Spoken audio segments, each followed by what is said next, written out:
పట్టుదలతో చేస్తే సమరం తప్పకుండా నీదే, విజయం కష్టపడితే రాదా ఫలితం పదరా సోదరా.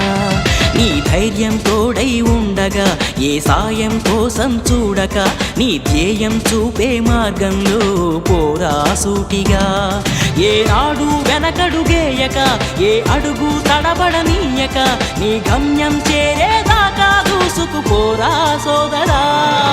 పట్టుదలతో చేస్తే సమరం తప్పకుండా నీదే, విజయం కష్టపడితే రాదా ఫలితం పదరా సోదరా.